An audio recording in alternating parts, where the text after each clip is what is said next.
Hello everybody, thank you very much for joining us for today's webinar, where we are finally for our rescheduled webinar going to talk to you about strategic product selection for increased profits on Amazon.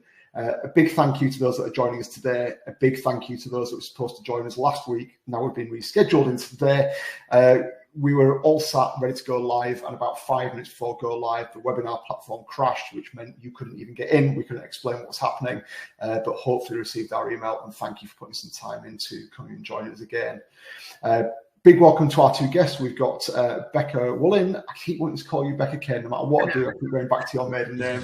And we've got Finch, who are joining us today for this conversation. How are you guys? Are you well? Yeah, good, thank you. Very well, thank you. Excellent. Strategic coffee break there, just whilst you guys answered, and I could get another mouthful of the coffee in. So we're going to go by our usual format today. What I will be doing, we're going to do our usual poll, but we're going to push that back to a little bit later today. And of course, we'll be doing our Q&A. So please do get your questions coming in. We'll get to those at the end and handle as many of them as we can in the final 15 or 20 minutes, depending on how long you two guys can talk for today. So, for those that are new, I'm Andy Banks. I'm CEO of Finch, and we're the Amazon agency of choice for brands that are looking for commercial clarity and success on Amazon. We're pleased to say we work with some of the UK's largest and leading brands on Amazon. We're always happy to speak to more. So if you're looking for more commercial success, more clarity on how you're going about your Amazon business, please do drop us a line and we'll be glad to help. Where do I go first? Becca, I'll go to the left. Do you want to just say hello to everybody and introduce yourself? Hi everyone, I'm Becca, so I am Head of Seller Services at VentureForge. That means that I oversee all of our seller clients, to everyone with a B2C offering. And I currently have entering my 4th year at VentureForge, so I'm expecting a party. And I've been working on Amazon for over 9 years, and I've come from a retail background, so really been in there with the retailers at the heart of the brands. Fantastic. Thank you, Becca. And for those that don't know you, would you like to say hello? Yeah, sure. So Ant Finch, CEO of Vendor Rocket, Amazon consultant, and I specialise in working with vendors and sellers across the Amazon space. With about 15 years plus of Amazon experience, I spent the bulk of my career working brand side, selling to Amazon and on Amazon. And now I'm sitting consultancy side, helping lots of brands across various different categories across Europe and the USA. Awesome. Thank you, guys. So let's get into really tricky questions. So when I looked at this title, my first thoughts were, how can I trip you two guys with a really awkward question? But let's start with something really, really simple. Why is product range selection important to any Amazon business? Why are we even having this conversation? I think fundamentally it determines whether or not you succeed, or I hate this word, or fail on Amazon. The right products can get you great success. You can be, trading really successfully. Poor product selection is like pushing treacle uphill. It's a much harder journey. And we do generally find that those who haven't really curated their range, they're the ones who have a much shorter stint from an Amazon standpoint in their Amazon journey. When you say it's kind of fundamental, like, are you mean from a sales point of view, a profit point of view, a competition point of view, or everything and anything?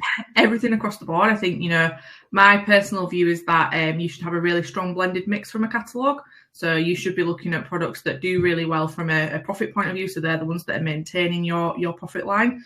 But also looking at the opportunity to have really lean margin products, or really go as far as almost having loss leaders. I think that we need to be looking much wider than I just want to list on Amazon and I just want to have it as another sales channel. This needs to be part of a much bigger e-commerce strategy, whether that is, I hate the term of going down a clearance route, but understanding what the role of Amazon is in your whole Amazon business, really to determine whether or not you should be going for 10 point of view, a profit point of view, a competition point of view, or everything and anything. Everything across the board. I think, my personal view is that you should have a really strong blended mix from a catalogue. So you should be looking at products that do really well from a profit point of view. So they're the ones that are maintaining your profit line. But also looking at the opportunity to have really lean margin products, or really go as far as almost having loss leaders. I think that we need to be looking much wider than I just want to list on Amazon and I just want to have it as another sales channel. This needs to be part of a much bigger e-commerce strategy, whether that is, I hate the term of going down a clearance route, but understanding what the role of Amazon is in your whole Amazon business, really to determine whether or not you should be going for 10 products or 50 products or one product. I think that it starts pre-listing before you can get anywhere from a product selection point of view. I think just to add, from a vendor perspective, the initial conversation you will quite often have with Amazon is Amazon will ask for your full catalogue. We want you to load all of your products. So instantly vendors find themselves under pressure to list hundreds, thousands of products that they go, I'm just going to give you a product and a price and then we'll let Amazon do the rest. 9 times out of 10, most of the issues that vendors have will come from that initial not thinking about the products they're loading and the role they have to play on Amazon, to then playing catch up from going, I've got 1,000+ products that I now need to manage. So I think having a really clear view of what products, what they need to deliver from a profitability perspective, what their role is within the keyword or search term that you're tracking, will then help you gauge how many products, when you load them, and then it should filter through onto Amazon that way. But quite often it doesn't start like that because of that initial pressure you get from Amazon to give me everything. I think it's interesting you cut that from a vendor angle. I think even when we see seller clients, we almost get the same but different conversation of, here's my entire catalogue. What would it take for you to manage that business on my behalf? And my first port of call is always, well, where are you going to win? What products should be on Amazon, not what products do you think would be on Amazon? I think whether it's Amazon vendor trying to pull you into that world and saying, give us everything, or a brand that's desiring to list everything, I think for me, it always comes down to that same question of, well, what are you trying to achieve? And therefore, what should be on there? All kinds of questions around that. It's maybe if I start with consumer demand, how important is it to choose products that match up to consumer demand? And I know that may sound like a very obvious question, but Becca, you talked about profitability. Very easy to find a profitable product that nobody wants to buy. Very easy to find a highly demanded product with no profit in it. How do you start to navigate that journey from massive catalogue down to? You should assume people are shifting. So from a seller point of view, but of all those 50 products, each of them have got 200 competitors. So I think that while it's good to be looking at products that are super profitable that no one's looking at, might be a bit too on the nose, I do think that you should be taking into consideration, how many people am I competing with? And then the tools that we have within the business, so using things like Prism, allow us to be able to see what kind of volume people are shifting. So we can at least start to have a wider understanding of, well, where do I actually need to sit within my category to understand where I can start forecasting and start determining what stock to land. I do think that a lot of categories are getting more and more and more saturated. Finding a niche product on Amazon is like gold dust. I think if you find it and then happily an influencer picks it up and moves it with TikTok, that's one great way of moving product. But I think you need to be looking really a lot wider at how competitive you are, how your pricing aligns, how much stock you've got. Stock longevity is a massive one for me. I'll bang the drum about it all day. Products that come in and go out in 3 months, do not put on Amazon. Please, I beg you. We need lines that are evergreen. We need lines that will grow velocity. And just going in and going, I'll just list everything and hope for the best. List and hope is the most dangerous strategy from an Amazon point of view. Yep. I think just to add to that, quite often if I'm looking at what products to load, I will look at, as you say, what's already selling on Amazon, because that will give you a good gauge on, and it can either be from that brand or it could be within that category, competing brands, to go, okay, what's currently selling, what's the price point, what's the volume potential. That gives you a bit of a viewpoint. If you're then also selling outside of Amazon, looking to turn your own business to go, well, actually, I'm selling into wholesale, I've got high street retail, I've got other online distributors, and these 5 products consistently come up top. That will then give you a view of, okay, well, if that's working in these areas, there's probably going to be demand for that product on Amazon. That's where you need to be a bit careful, because if you just put it onto Amazon are likely to suck up a lot of that volume, or you might not be in control of the pricing structure. So that presents a slightly different challenge. But look at what's already performing, look at where that consumer demand is and build up from there, because then that's going to be your quickest route. an example of where it's not going to help is if you're trying to crack into a market where the RRP is, let's say it's £20, and every product on page one is somewhere between £20-30, and you've got a product which is £200 which falls into that category, you're probably not going to make it to page one on that product. Probably not going to be a big volume line for you. It doesn't mean it doesn't have a role to play for you within the category or on Amazon, but if you're looking to drive sales very quickly and to be profitable, you might want to be a bit more sharper in terms of those price points. Good shout. I mean, when I kind of scribbled this down on my notepad as a starting point to the conversation, I really struggled to answer this. Why is range selection important? So kind of concise. And I think the way I got to my answer was I almost jumped to some of the clients we see in our business that are 5 years into their journey, and we're now saying, hang on, let's go back and relook at the range selection and what products you're selling. And the number of issues that you see with a brand that's in that position can be various. For me, it's often growth isn't coming because they've not listed the items where growth can come, or they've got huge growth in a very competitive space and there's absolutely no margin or profitability coming through. They've listed items that have had ridiculously uncontrolled distribution in other channels, and at the worst case they're seeing buy box competition. At the best case they've got no competition on Amazon, but they've got off Amazon competition driving the price down, and the usual kind of challenges you see. So I think for me, if I was to try and answer this really succinctly, product range selection is so important. I'm probably going to come back to exactly what you opened up with, Becca. It underpins the entire success of your Amazon business. There's 100 different questions you need to ask around it. But if you're going to go to market on Amazon and go, there you are, list everything, seller, vendor, regardless of the model, and not stop to breathe and work out why are you doing this, what's the strategy, you will hit a pain point in 2, 3, 4 years' time, which could be one of the 100 different pain points. But you have to start by asking the question, what am I trying to achieve? What am I trying to get out of this? And therefore, what should I list? And that will change. I think I can guarantee over 2 or 3 years, your range selection will change. But yeah, 101 problems coming down the track if you don't start with a very clear plan for what you're going to list on Amazon. Yeah, 100%. We met a brand last week, actually, that's, be careful how I describe them, but 40,000 products listed on Amazon with a team of one person behind the scenes managing all of that. And I was like, first of all, wow, well done to get that to the level of sales that you've got it to. Next question, can you please tell me your secret as to how you've done that? Because there's nowhere on this earth I could imagine successfully managing 40,000 lines that are growing, profitable, have a role to play in the product mix. And my gut feel with that business is, well, I think we say this all the time in our conversations, 20% of that range will drive 80% of the value, and 80% of the profit will come through those lines. And you could massively simplify the business and accelerate it. But until you start to ask those questions, you don't find those things out. Yeah, 100%. We touched a bit there on like pitfalls and problems, but what are the kind of most common pitfalls and problems you guys have seen when brands are trying to work out what to put on Amazon? What trips them up? I'll go with my favourite one. My favourite one is someone said that this is a great product, so just stuff it on Amazon and see what it does. That's always my favourite. It's like no pricing strategy, no kind of alignment with the wider plan or range, and you just end up with a bit of kind of a mishmash of products and search terms and all over the place.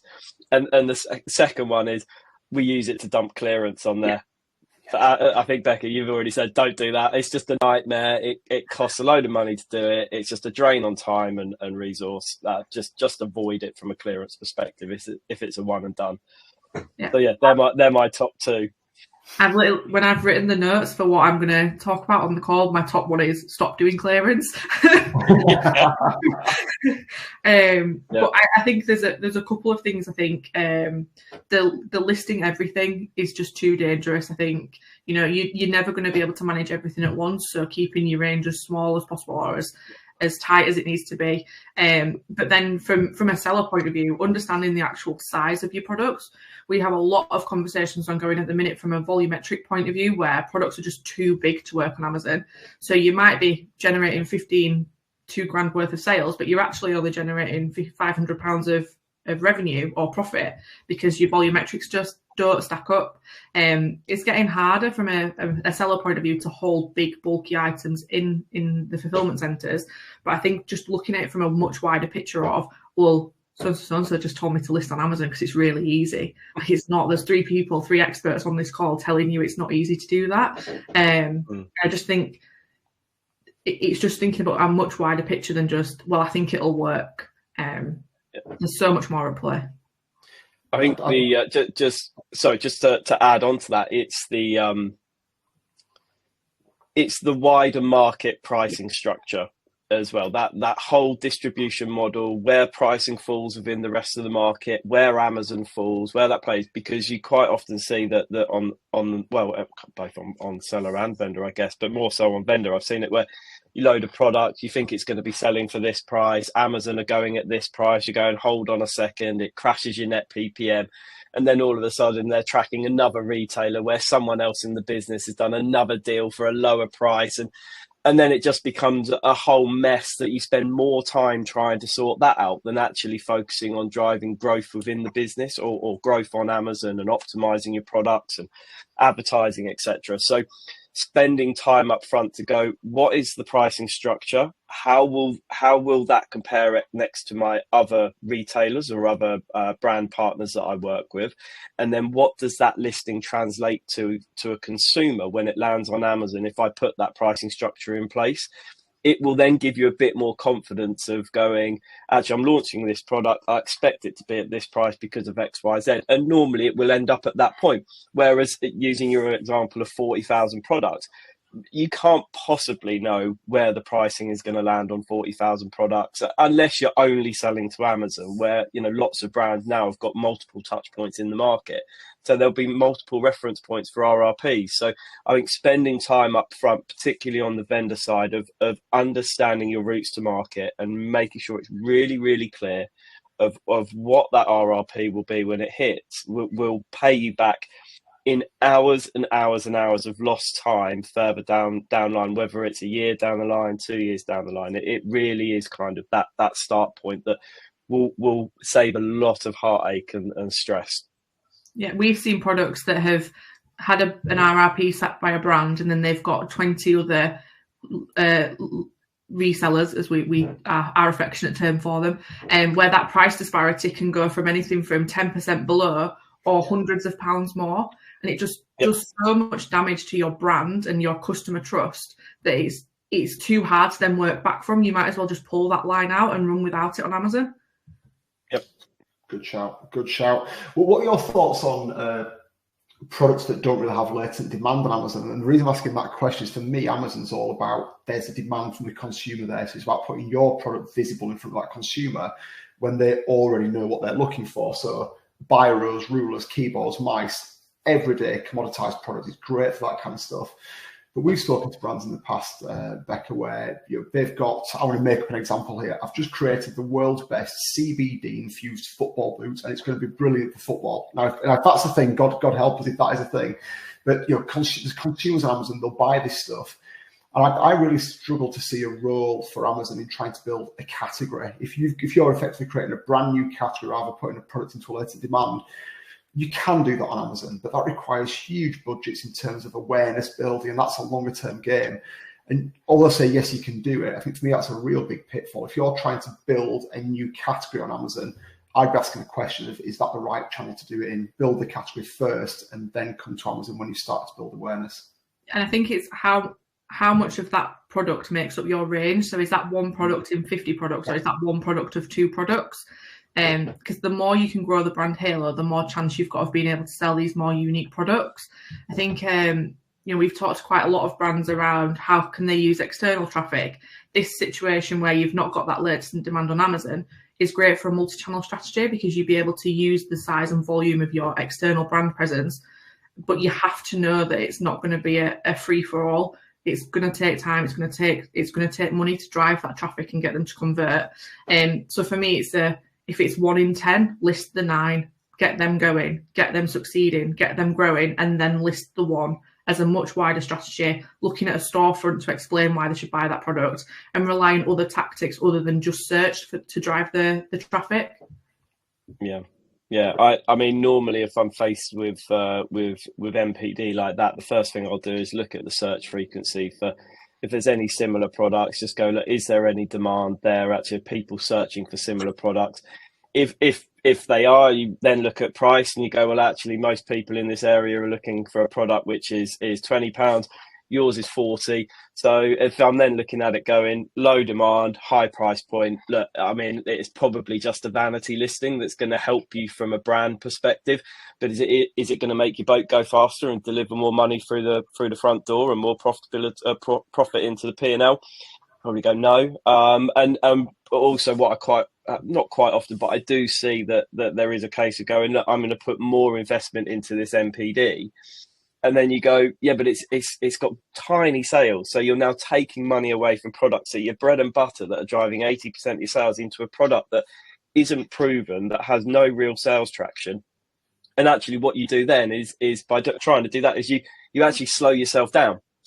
So there is a real kind of pause and check, and I quite often use the term, does it make your boat go faster? If it's not going to help you drive more incremental sales on a daily, weekly, monthly basis, then probably the answer is park it until you've got more stability and kind of ongoing performance. I think you just made me think about something really interesting there, right? You talked about kind of the MPD and the time it takes. And this is probably one of the things that you could miss very easily in a conversation like this. By narrowing down that product selection, you free yourself up to do more on Amazon. You free your MPD team up to work on, I don't know, a bundling strategy rather than true MPD on vanity products. Take that example of the brand I mentioned earlier. Genuinely, how much progress could any of us make, even with an army of people trying to nudge 40,000 SKUs up the rankings, more visible, more sales? Let's narrow that down to 20% of that range and put the same time and effort into that. Bloody hell, you could have an amazing business. You can really have. I'm still sweating on the 20% of 40,000, to be honest. Yeah. You have to think as well, the bigger the category that you've got, you're likely to have a lot of products that are like for like. So you're actually cannibalizing your own sales. Have a look at a much wider strategy around how many categories are you entering and how many products you have in those categories. Because at 40,000 ASINs, you've probably got 50% of that with a direct competition within your own catalogue. Yeah, it's a very good point. Very good point. So I'm going to put you guys on the spot in a second and try and get really specific, but I'll give you a little bit of breathing space before I come for your answers. So we've talked here about kind of things that we've got to consider, but I'd like to maybe say to each of you, what are the most critical, let's say the 3 most critical factors that you've got to consider when listing a product on Amazon. I'd like to make those really specific.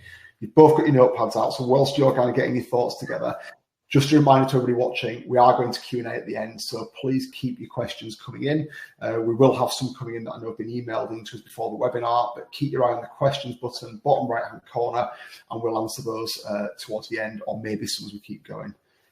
Hopefully I've bought you two guys enough time. Becca, you're not writing down anymore, so I'm afraid I want to pick you first. What are the 3 most important factors the brand should consider when deciding their product range for Amazon? So I would start with, from a seller point of view, obviously we have a completely different stack to what the vendor guys have. So understanding truly how the FBA fee stack works. So you've got your commission in there, you've got your storage fees. It obviously goes on volume, from a volumetric point of view, how big is your cubic footage. Truly understand how them products work and whether or not they make profit after fees. That would be my first one, because if not, there's absolutely no point in having it in FBA. And then the question would be whether or not it belongs on Amazon if you can't fulfill by Prime. I've kind of touched on these already. So market size and price disparity. So understanding if there is the demand, but also how many people are you going to be competing with? How many products are in there? And what does that mean for you? Are you going to be entering 3,000 down the ranks and it's going to take you 3 years to grow up? Or have you got actually a product that can really do well and will compete on price, will compete on quality, that can drive up the ranks? But the main one for me is to really understand what your end goal is for Amazon. Are you there to drive sales and profit and revenue, or are you there to drive brand awareness and brand domination and market growth? Because they're 2 fundamentally different strategies that will drive 2 completely different outputs from a product selection point of view. So I'd maybe start that as my main one. What's the end goal? And then work my way down to the others. Fantastic. Thank you, Becca. I can still see Ant's writing. Let's go to him straight away. Let's put into some questions. I was trying. Just 3, right. So distribution strategy and pricing strategy, first of all. So where does Amazon fit in and amongst your other customers? That's key. margin, both yours and Amazon. So you'll have your own margin that you want to deliver. On the vendor side, you will or should have a net PPM target you're trying to deliver. You need to make sure that you're delivering that. If not, your product will be slowed down anyway. And then once you're ticked boxes on both of those, I would just go back to what's the size of the prize? So if I list this product on Amazon, what will it deliver me in the next 12 months? And set yourself a turnover threshold. And if it doesn't hit that threshold, it doesn't get listed. You'd be really, really ruthless so that you can be really concise and targeted on the time that you're spending on the products that are going to deliver the most value for you. Excellent. Thank you very much. Love putting you guys under pressure because all I've got to do is ask questions on this. It's amazing. I'm dreading the day when one of you two volunteers to lead a webinar and I get all of this in my direction. Yeah. I've got another notebook of awkward questions to ask you. You send me one every day of the week, Becca. That's great. I know. You both interesting. You both kind of taking your own little view on that with your seller and your vendor expertise hats on, respectively. What would you say is a real difference between range selection for vendors compared to sellers? What differs in your world? Well, I think for vendor, you will have kind of a push from Amazon. As we mentioned up front of the webinar, it's Amazon will have a view of what products they want to list. They will see your catalogue. You might already have products listed on Amazon via the wider market.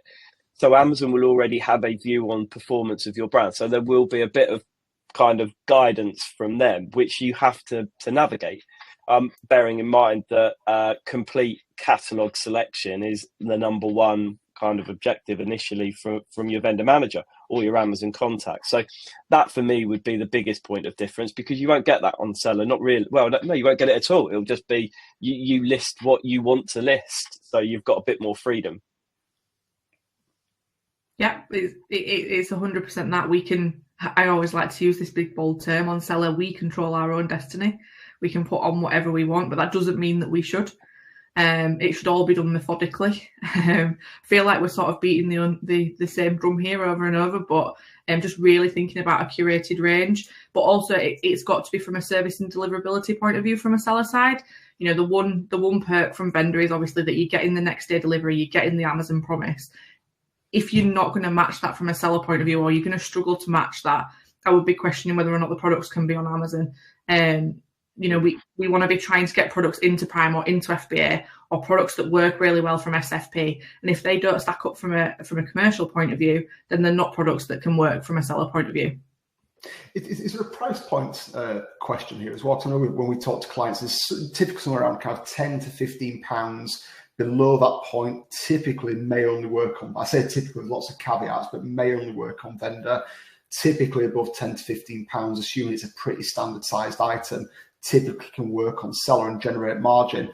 Is that something that's a statement that you both agree with, or do you see kind of nuances around that? And is that a consideration when thinking, if I'm only vendor, should I list items that are over £15? If I'm only seller, should I look at my smaller stuff? No, I think from a seller point of view, I think it depends on the size and shape and dimensions of a product. I think you can be very smart in running a sub £10 product on Amazon seller. You just have to make sure that your product's properly formulated for it. So is it fitting in the right fee stack? Is it going for the new small and light program, which it's not small and light anymore, but that's sort of lower RRP under that £10 mark.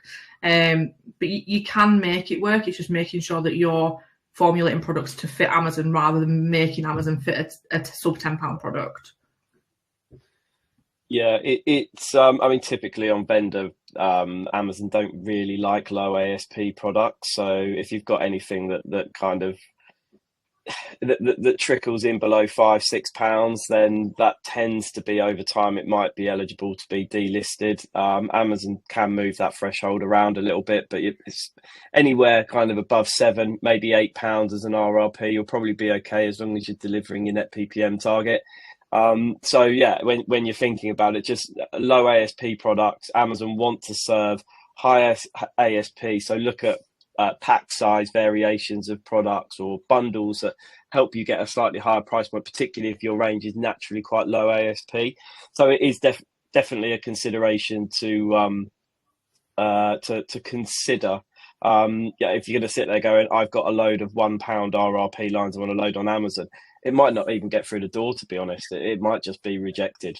Yeah, I know that's just pure unit economics of the e-commerce channel. You know, when I was working brand side D2C, we had an average order value of about £34-35, trying to make profit on that. And we were operating a 3 to 5 day delivery model, not next day delivery. And if you look at Amazon's world, for most brands, it's a single item purchase. Of course, the customer might be buying from multiple brands on Amazon, but you try and make profit shifting a £5 item online and delivering it. Yeah. It was when I was brand side, it was my biggest challenge because obviously your lowest RRP product is your highest value product, and it was always the one that's most at risk of being delisted because of low profitability. And it's the one that you go, well, my best product is the biggest headache. So you need to make sure solving it when it's already a headache is more difficult than solving it and addressing it up front before it becomes a headache. It's just so spend that time up front, and you might well go into a situation where I know this product is probably going to cause me an issue further down the line, but at least you know it's an issue so that you can have a backup plan moving forward. I've got so many questions coming after this, guys. I've got for about another 15 minutes before I want to break to Q&A. I think, Becca, shift the focus onto you a little bit. You've talked about FBA and the role of it. How does using FBA influence a product range kind of planning exercise? You know, at what point do you look at that and go, that can be FBA, therefore it's great, or it's not FBA, does it still have a role to play? Yeah, so I think you need to start at the beginning of the journey of you know, what is it that we're wanting to sell on Amazon, and why do we want to sell on Amazon? For me, the average Amazon customer or the traditional Amazon customer wants really good quality, fairly priced, and next day delivery. Now, there are some products that will fall out of that remit that will still work. Big and bulky items, furniture, bathroom does really well on Amazon from a big and bulky point of view, where people just need the convenience. But what I would be looking at is understanding that, is it a product that someone will buy from a convenience point of view? Is it something that they're going to want to wait a long time for? Is it a customized product? All of those questions would feed into a strategy around whether or not these products should be launched FBA or not. And then I would look wider. I would look at, you know, can you do SFP, so seller fulfilled prime? Is merchant fulfilled an option for you if you can't fulfill by FBA? And just start to think about how you almost predict what Amazon consumers will want from you. So, you know, what you'll generally find is things like, I'm trying to think of a product without being like this product. But what you'll generally find is, so cat litter, for example, is something that I get delivered all the time. It gets delivered to me on a, can't be bothered to go and buy it from the shop. But I, as someone who's worked in Amazon for 10 years, would not necessarily go, right, well, I'm going to go formulate a cat litter that'll do this because there's 20 other people already on there with branding that have already got it. I think it's understanding, what does the Amazon consumer want? Next day delivery. Can you offer that through FBA? Yes. What does that mean from a fee stack up? Great. Then I can proceed. So you've got kind of like 3 stage gates to where you need to get to before you can say yes or no to seller. Yeah, you know, I think there's some really good kind of stage gates to go through there. I think when I'm looking at this, it's always, well, does the category require FBA? Because if you're selling a product where 99% of the category is FBA and you're going to try and compete on MFN, no chance at all. If it's 3 days versus 1 day and everything else is equal, I'm going with the 1 day offer. And even from a ranking point of view, you'll get buried and you won't get seen. If the category, let's take a mattress, big and bulky item, or your bathroom's example, if the standard in that category is 3 day delivery and you can compete with a 3 day delivery, it doesn't need to be FBA. I think then coming back down to those commercials of, will it actually work? There's an example of a brand we were looking at a few weeks back. One of their best-selling items is an oil drum type barrel barbecue at a £99 price point. When you work back from, and it's a very, very high seller, but when you work back through the £99, take off your VAT, take off your 15% Amazon fee, take off your FBA fee, and that probably packs down to half a barrel because one half goes inside the other and all the fittings will go inside. But you're still shipping probably a 1.5 metre by maybe half a metre by half a metre box. You're probably wiping out 15, 20 quid of FBA fees on there. So you might be succeeding in turnover, but the chances are that product should never be listed in that way and in that model because you're going to be tanking cash. I think, you know, there's quite a lot of noise when you're out on LinkedIn or you're looking at Amazon, you're talking about Amazon from brands who think that Amazon is this huge competitive beast that's just a really ugly environment to get into. My sort of thought process around this is that you should just get into Amazon to play the game. So if you can compete and undercut and still make money, then go do that. Like, that can work for some people. If you can't, you need to play a longer game on Amazon and understand what your goals are and where you get to on that point. Yeah. Or develop a product that fits into that category that can work and make some cash. Yeah. And one of the things I scribbled down, it came from somewhere in your conversation. Apologies if this now seems like a randomly thrown in question, but I'm sure you talked about exclusivity and new product development. What role does Amazon exclusive products have to play? And I know you've got some experience in this from your past brand world. Yeah, sure. So with exclusives, it allows you to have a bit more control over what that product looks like, but also in terms of what the price point is on Amazon. Amazon tend to like exclusives because you get a bit more control over the profitability as well from their perspective. So I would actively encourage brands to think about their Amazon exclusive offering, and you can translate that all the way back to how it's packaged, how it's shipped into Amazon, to make sure that it then aligns fully with the Amazon guidelines. So then you've got a product that is extremely slick, I would say, in terms of going through your operation, through Amazon's operation, all the way to the end consumer. So you've got a really fluid process of driving sales on a product that's fit for purpose within the Amazon ecosystem. So for me, exclusive products, I've always had really good experience of working with those, whether it's managing net PPM, whether it's managing ASP, whether it's launching new products that I want to then test. It could be color variations that I can't get a listing in retail, but actually I can put it onto Amazon with an exclusive EAN and an exclusive pack size and test to see if it works. So I have used Amazon in the past as an NPD test bed to go, actually, I've launched these ones. It hasn't necessarily translated on these colors or this design. This one's really worked. That actually then finds its way to retailers. So you can use Amazon back in another way if you really want to. But yeah, exclusive products for me, they just give you a bit more control over your KPIs, particularly when you think about ASP, when you think about net PPM as key levers for the vendor manager. So yeah, I've had really positive experience there. Yeah, I think for me, it's got multiple roles to play. I think you talked there about kind of aligning and simplifying your operation with Amazon, the ability to go from pretty much factory straight into Amazon with a line that never touches your business. Great from a profitability point of view. Yes, that has to come with maturity. You can't do that as a new to Amazon or a young to Amazon brand. But when you've got a mature trading Amazon business, getting into the nub of those commercials, cutting out every other touch point and seeing a product from beginning straight into Amazon at the end, loads of value, loads of stuff to have from that. Absolutely. It's also in terms of competing, in terms of wider distribution. One of the other things we've talked about here is that lack of control of distribution or the impact of a wider distributed product range. But Amazon exclusivity just gives you a completely different way to win on Amazon, and also takes away issues in other channels. You're not going to have Argos knocking on your door, Sainsbury's knocking on your door, Screwfix, regardless if you're in a different market, battering down your door because product ABC 1, 2, 3 is being discounted on Amazon and they can't afford to do the same in their channels. It just helps on so many levels.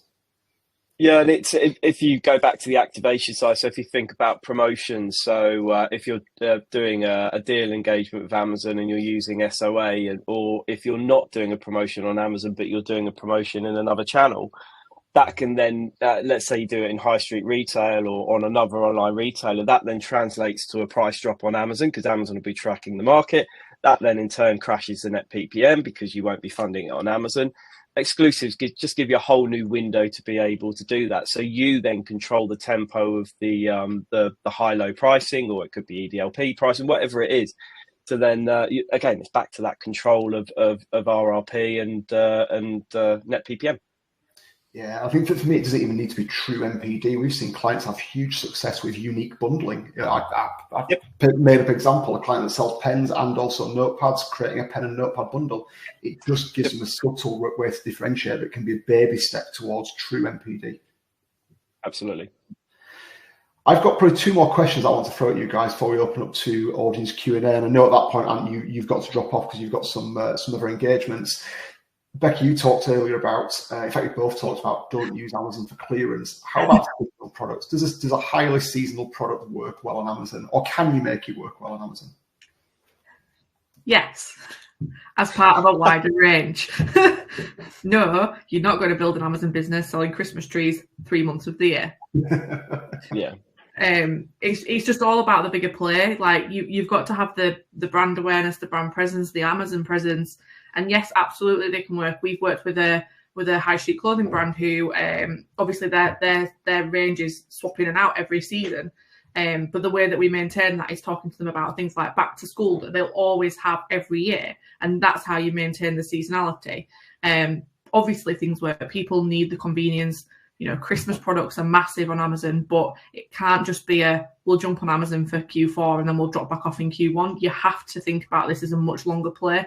And, I'd love to work with a Christmas tree business. I'd love to see how that works and drops off. Anyone on the call, if you're a Christmas tree business, please come and but it cannot just be we are a one-trick pony and we sell this one line for 3 months. It just will not ever work. I always say there's not that many differences between Amazon and traditional retail. You need to come for a meeting in Halifax, Becca, and I'll take you to the Peace Hall where somebody 2 years ago opened the Christmas tree shop. And the moment I saw that, I was like, how's that going to work in July? So maybe I need to pop down the next couple of weeks and see what's going on down there. Just go see what they're selling. It'll be like Easter wreaths and stuff. Quite likely. I think, that might be my weekend trip. And any more thoughts on the seasonality side of things? No, it's absolutely right. I think the point is that it doesn't work because you have to spend so much time on content and building traction and advertising. All of that takes time. So if you've got a product that's got a shelf life of a couple of months, it might take you 2 or 3 months to build up and ramp up to be able to sell and to get it right. And then by the time you've ramped up, it's kind of gone. So it's to build a business on seasonal products alone is quite challenging. It will feel a bit kind of feast and famine. So you do need that kind of everyday product that's just going to keep churning and delivering you revenue on a regular basis. But it can be done. But as Becca says, you've just got to go into it knowing that you're either going to be front or back loaded, and what are you going to do for the rest of the year? How are you going to protect your business? Great answers. Thank you very much. And the final kind of random one for me, what role does the voice of the customer have in range development? Can you get any of that insight from Amazon? How much attention should you pay to it? And what can you do from feedback to develop a better product range? So I think that Amazon's a really great tool in itself to use to almost customer proof a product. So trialing new products or enrolling new products, it's great to start to get the traffic around it, but also things like the Vine program where you can start to see what real feedback you're getting from clients. The one thing that when we're having conversations with clients, they're always shocked by is that even if you go through the Vine program, which for anyone who doesn't know is a paid program where reviewers get product for free and they have to leave an open and honest review. All of my clients at some point have said, I can't believe they're leaving a review about price. They've got it for free. And it's like, but they're giving you an open and honest review. They don't believe it's worth the price. And what we do tend to find is that brands will believe that their products are better than anyone else's on the market. But you can use Amazon, use the voice of customer, use Amazon reviews. They're never going to hold back. They don't pull punches to people who leave reviews on Amazon. As British people, we're fundamentally wired to complain. So we'll leave a review for bad. We don't generally leave a review for good. So it's really great for picking up faults in your products quickly and then rectifying that so that you can start to really drive home some positive reviews and some positive customer sentiment. But I think Amazon's probably getting to be one of the most powerful tools for doing that anyway, because so many people are starting their searches on Amazon instead of Google. Yeah, absolutely agree. And I would also add those reviews that you get on your products. My favorite thing to do is to find negative reviews, because that's where the real gold is. That they're telling you what is wrong, whether it's price, whether it's quality, whether it's the content was incorrect on the product. So some negative reviews are actually quite valuable. The other thing as well is looking at the reviews in total and looking at how consumers talk about your product and then taking those keywords and that consumer language and applying it into your keywords and your content to make it relevant. One of my favorite things from my notebook days, so within office products, was case-bound notebooks. I know what a case-bound notebook is, but does anyone else know what a case-bound notebook and what that is? No one's searching it. So therefore, don't use the term case-bound notebook. Call it what it is, what consumers are going to search for to find it. And it's And sometimes that can be quite hard, because quite often the brand team will go, this is how I want my brand to be represented on Amazon. This is terminology. And you go, yeah, but that's not how consumers are shopping it. and it can be quite a challenge when you go, well, no, but they're shopping notebook, not case bound. So actually, can we just drop the case bound and put notebook in? And it can be quite an internal challenge to do that at times, but it's definitely worthwhile doing. We've had a client historically who sells hair, as in like bunnies that are not bunnies, they're hares, and all search volume points towards bunny. And anytime we try and put bunny into copy, it gets rejected. But hair's just not a term that's ever searched for on Amazon. So, you know, it's what are the consumers shopping for? How are they shopping? But also using that data on, there's probably 10 keywords that you know your product inside and out will always be that. And we work with a beauty client who sells fake tan. And all the time we've been fake tan, false tan, self tan. And then we went into Germany and they actually call it pretend tan, something that we would never use here. But using that insight and then implementing it in allows us to be able to really start to not manipulate the consumer, but warm to them and show that we're actually using their knowledge. I think reviews are an absolute goldmine, and not just your own reviews, but other people's reviews. If you're looking at actual product development and how to bring something to market, there's some great AI tools that will summarize all the reviews on a listing, and one, give you a summary, two, give you the pros, and then three, give you all the cons, the things that people are typically complaining about. If I was running a brand, I'd have that on my listings every quarter. I'd be looking at it and saying, oh, how can, it's not a complaint or a whinge, it's a tip to improve your product and make it better for the consumer. I'd also have it on my competitors' products every time I went through new product development, and that will help you find where is there a gap in the market, what is the consumer expecting this product to do that it's not doing today. And if I've got a product in my range that can do that, or I can create one, or I can bundle one, or I can develop one, there's a gold mine of data there that is literally sat there now with tools available to give you all of that. I think that's, everybody says start with the consumer. Amazon is literally giving you that data for millions upon millions and millions of products, and it's all sat there waiting for you. I would say the same applies for lines that are already on Amazon as well. You know, if you've got a line that's converting really well, but the software and everything else is telling you that actually you want to target a different demographic, roll it out as an A/B test to see who your demographic actually is. Be able to compete those two pieces of information. So you've got a slightly softer tone if you're talking to a different consumer, or you've got a super technical tone of voice because that's who is your client base. You know, I won't hide from it. My other half is an absolute tech geek, and I can stand in Curry's week on week, and he's saying the same stuff to me, and I have no idea what he's saying, but he knows. He knows in his head. He knows what he's talking about when he's telling me the difference between TVs and why we need to upgrade to a new TV. Just in case he's watching, it's not happening.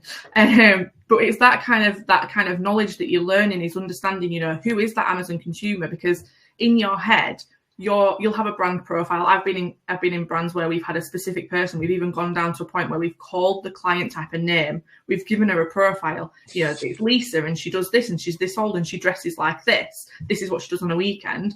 That will not necessarily translate to Amazon. So it's about using your Amazon data and learning from that to build an Amazon customer profile. That person might be older, might be younger, might be more savvy, less savvy. But until you start to use the review data, you're never going to start to understand who your true Amazon consumer is. I think the biggest learning I'm taking from this so far is that all men know how to convince their wife that they need a bigger TV. The fact that Ant immediately recognised it, I was just sat here smiling because I'm terrified my wife will cotton onto this. Park Amazon, today's biggest insight, the big value bomb from the Venture Forge webinar is all men know how to get a bigger TV. It's not happening. To be continued. Yeah. Well, look, with that bombshell, and I appreciate you joining us. I know you're on a shorter deadline than Becca and I today, so we'll allow you to drop off. We'll move into Q&A, so please keep those Q&As coming in.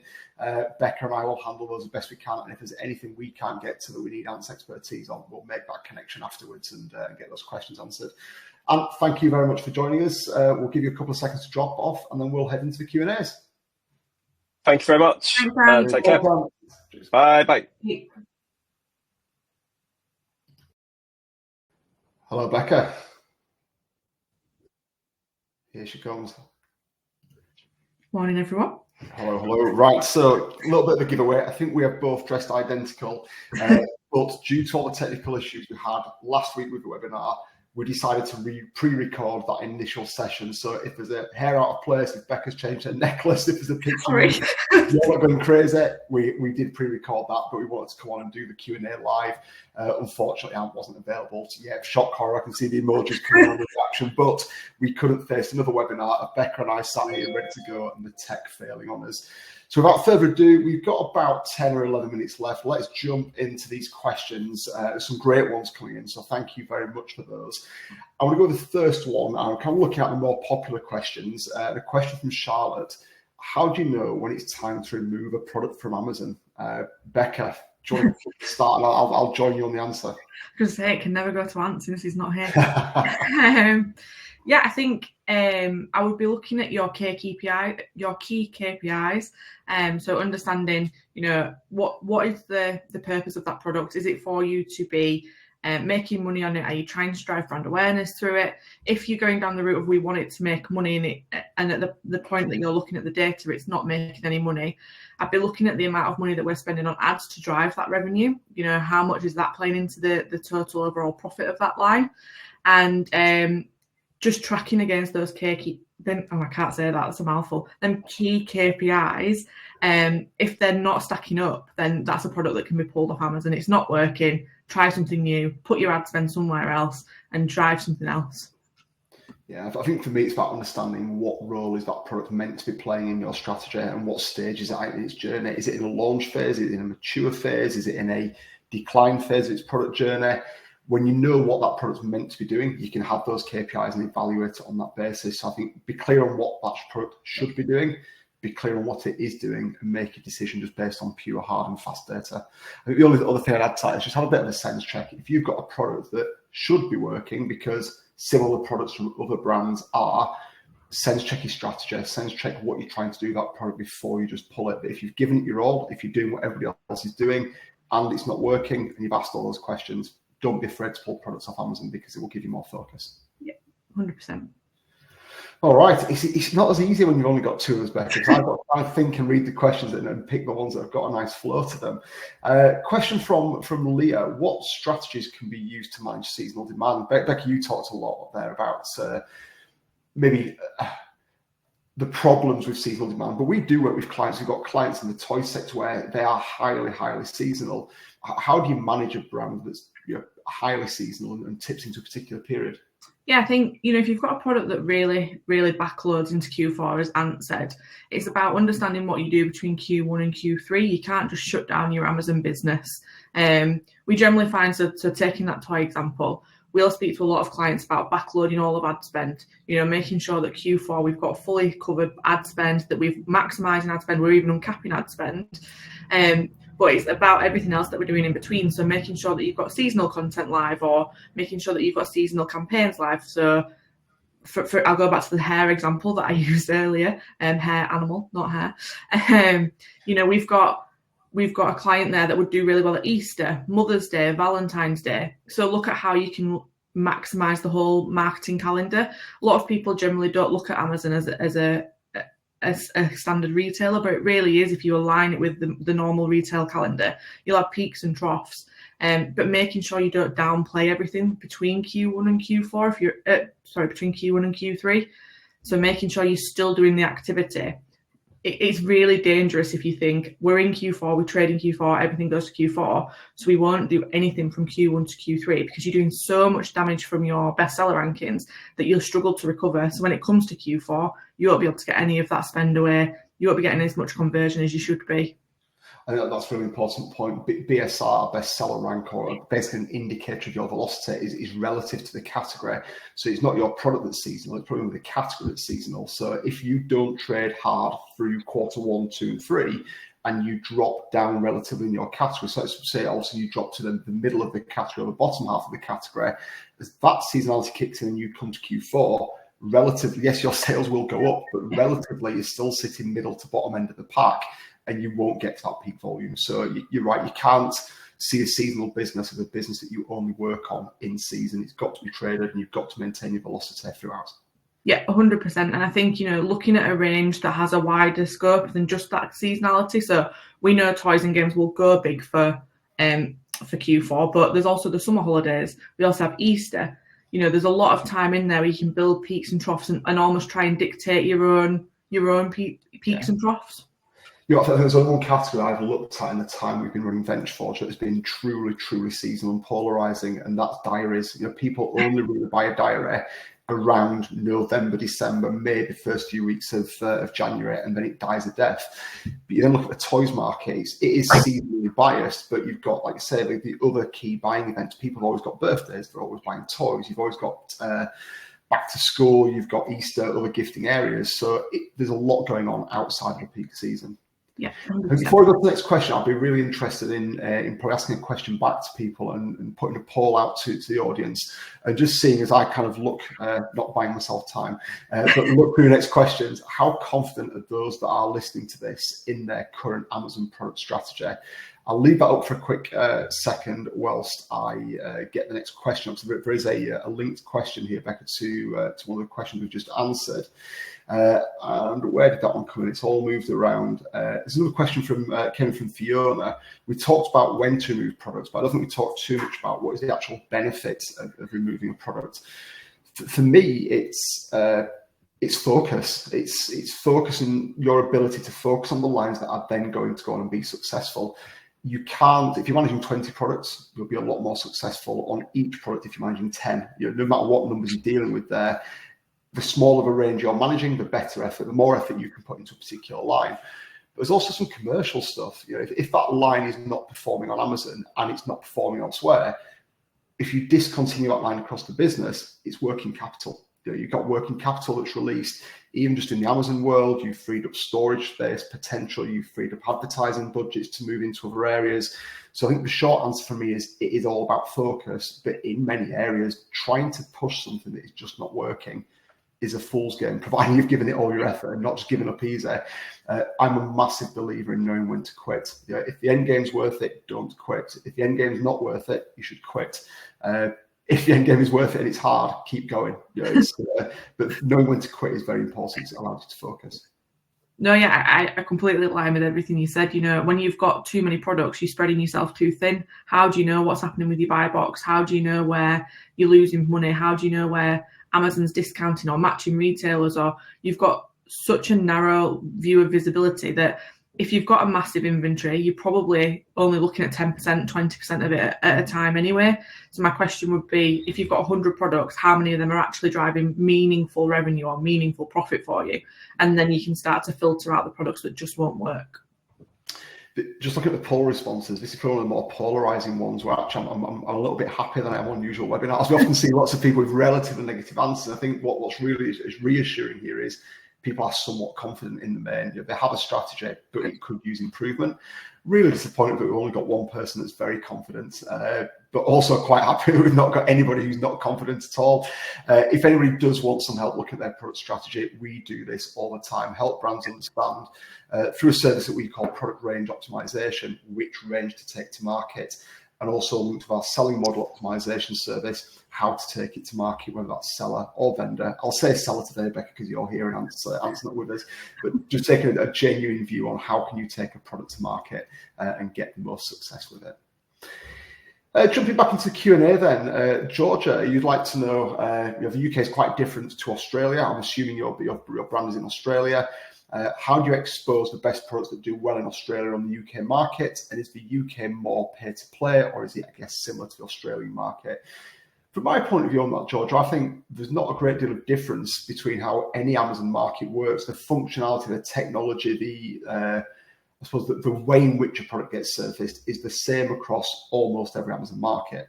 I think what is different across every Amazon market is the consumer and the competitive dynamics.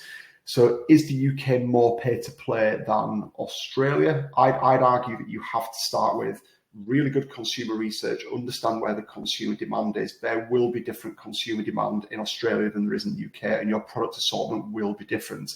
Might be wildly different, might be subtly different, but it will absolutely be different.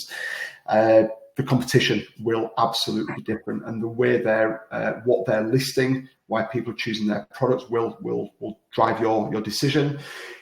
I think the one thing to come to your pay-to-play point is The UK is more mature than Australia in terms of e-commerce generally, and therefore in terms of Amazon. So it's highly likely to be significantly more competitive. I think the parallel I can give you here is if we're talking to a brand that's in the UK that wants to go to the USA, they get attracted to the USA by the huge sales numbers, they miss the fact that there is ludicrous competition there. So by definition, a more competitive market becomes more pay to play because you have to advertise to get that visibility and you have to advertise to get the sales volume. Yeah, I think just to build on the end of that question around just the optimization point, I would just think about how your brand plays in your current Amazon journey. So if you're a really well-known brand in Australia, how well known are you in the UK? Because you're probably leveraging some of your actual brand visibility in Australia to drive your Australian traffic. If you don't have that in the UK, it's about how do you start to build a brand around on Amazon before you start to really trade the account and grow the account. You've got to have some sort of brand awareness to be able to get going if you're transitioning from a like-for-like territory or a non-like-for-like territory in this case. Thank you, Becca. Very conscious of the time. I know most people have to drop off after the hour. We'll take one final question, which is coming from VJ. Fiona in particular, I can see lots of questions. One of my team will drop you a line. We'll invite you to a session with Becca and myself, and we'll work through all of those with you. I can see lots of questions. We'd love to help you out with those. Final question I'll take then is one from VJ. This is going on to the vendor side of things. So, Becca, I want to stretch your seller expertise. I've got some thoughts on this, but how do you justify having profit drivers that will be low net PPM for Amazon but high internal margins? So great for the brand, maybe less so for Amazon. How do you justify that with the Amazon vendor manager without the risk of being cracked as we've been put here? I think if Ant was here, we do a lot of work with Ant. I think Ant's view is very much Amazon is a retailer. They're buying your product, they're selling it to customers, and they know that across the board, everybody's got to be winning. It's a partnership. So I think having lines that aren't as successful for Amazon, but more successful for you is absolutely okay, as long as you're clear in the role of that product, you're clear in that understanding with Amazon. And it sounds like you are here, VJ. You're aware that might carry a bit of a warning sign for Amazon. They're likely to come after you and go, come on, how do I get the net PPM up on this to the other levels that I'm expecting? How would I counter and how would I balance that? I think I'd be looking at my other lines and making sure that for everywhere that I'm winning, there's a corresponding place where Amazon is winning. Amazon are more interested, I believe, in the overall net PPM and the overall profit they're making. If you were carrying 100 lines and 99 of them were low net PPM and you were winning on all of them and Amazon was only winning on one, you've got a problem. But I think as long as you're running an overall healthy account, you will hear noise from Amazon. They will push back on those low net PPM lines. But as long as you're confident that across the board, they've got a healthy business with you and a healthy partnership, I believe you should, not just can, but should be defending that position and saying, look, guys, we have to win somewhere. You win over here on net PPM. We're okay here on margin. But overall, this is a good blended rate for everybody, and that's where we need to be. Yeah, I would just, to add to that, I would say on these lines, I would be making sure that bulk buys are not getting accepted. We're not doing regular discounting. We're trying to make as much profit out of those lines as we can for Amazon, because they will be the ones that they come year after year asking for COG decreases. They'll be asking for promos. They'll be asking to do as much as they can. And bulk buys can be really dangerous in this sort of situation because it looks really attractive, but it's just a way to almost condition yourself to get in that lower price point and let Amazon know that you're willing to drop your profit. Thank you, Becca. Thank you very much for everybody who's joined us today. Just looking down the list of unanswered questions. Umair, I hope I pronounced that correctly. Fiona, Rajesh, who else we've got? Dale, Leah, Charlotte. We can see lots of questions in there. Probably one of the more popular question sessions we've had. We will follow up on email within the next half an hour to an hour. If you'd like to have a conversation with us, just drop us a line. We'll jump on a video call in the next few days and answer your questions and help you out where we can, or take them on email. But thank you very much to everybody who's joined us. I know we've run over a little bit, but that's your fault. You put some great questions in, so thank you for sticking around. Keep your eye out on your email. We'll send you the recording. We'll also be in touch shortly with the date of our next webinar, which is looking like it will be about 4 weeks from now. Becca, thank you for your time as always. And if you're good enough to watch a pre-recording back, thank you very much for your time yesterday in recording the session. Thanks to all our guests, and I hope you all have a fantastic day. We'll see you soon. Thanks, everyone. Thanks, everyone. Bye-bye.